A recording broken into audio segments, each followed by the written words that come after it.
Good afternoon. My name is Joseph Iglesias, and this is my video essay. I chose for my subject the attorney Oliver Hill. I chose him because I think he had a very lasting and obviously super important effect on the success of the civil rights movement during his lifetime, and that his legacy continues to impact us today. So Oliver Hill was born in Richmond, Virginia on May 1st in 1907. He moved around a lot. His father left shortly after he was born, and his mother remarried to a man named Joseph Hill. His mother's name was Olivia Lewis White Hill. And he had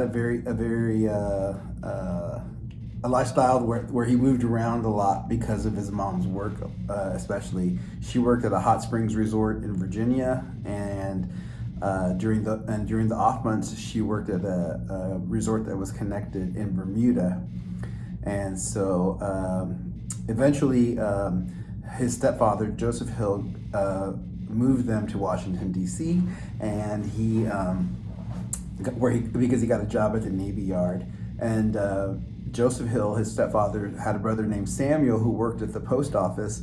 And during his off hours, he studied law and practiced law, mostly in working in like wills and real estate law. And when his step uncle Samuel Hill passed away, Oliver Hill was in college at Howard University, and his widow, Samuel Hill's widow, gave Oliver his uncle's law books, and he kind of started to pique his interest in law. And then I guess while he was attending Howard, he began to understand that the Supreme Court was kind of eroding laws, eroding the rights of African Americans, and could not even muster the courage, the will,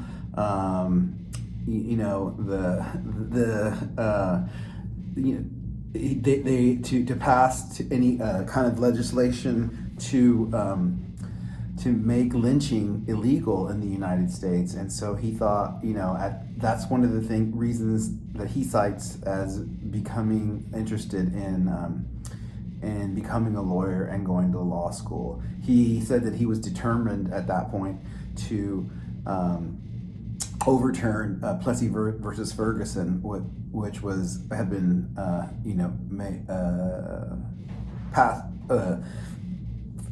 won in front of the Supreme Court just before he was born. He went to Howard Law School.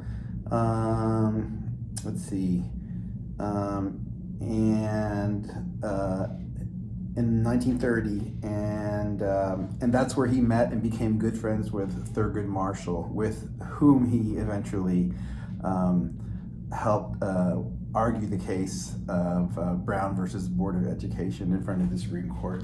And I have a picture of them here. You can see this is Mr. Hill, and here is Mr. Marshall, Thurgood Marshall, of course, who who eventually became our first African American Supreme Court justice, and who the airport is named after in Baltimore, and who is just a giant among African American civil rights heroes. Mr. Hill, he won his first civil rights case in 1940, working with Thurgood Marshall and another man named William Hastie and Leon Manson. The decision was called Alston versus the School Board of Norfolk, Virginia, and they won equal pay for African American teachers.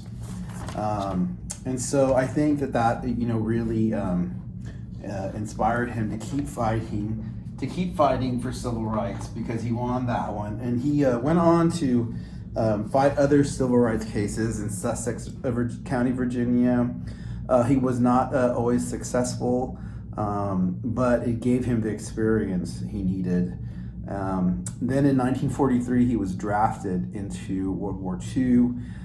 He decided to join the Army instead of the Navy because he knew that in the Navy, African Americans were regulated to service positions, like being waiters in the officers' quarters, rather than actually participating in the war. And like many other African Americans who served in the war, he came back with a renewed sense of determination to be treated as equal, as we have learned in our semester. The double V for victory. We're going to fight fascism overseas and racism back home here in the United States. When he was discharged from the war, he moved to Richmond, Virginia, and continued his law practice and decided to run for city council. He ran in 1947. There was 9 seats. He came in 10th, so he didn't win, but he ran again in 1949, and he did win. And he became the first city council member in Richmond, the first black city council member in Richmond since Reconstruction. As a civil rights pioneer, he filed dozens of lawsuits in the state of Virginia and won over $50 million in improvements for the teachers and students of the state of Virginia. And he obviously went on to file other cases, including the Brown versus Board of Education, and which he eventually won. And so this was such a big, even though obviously we can, as we see today, the Supreme Court doesn't have any enforcement power.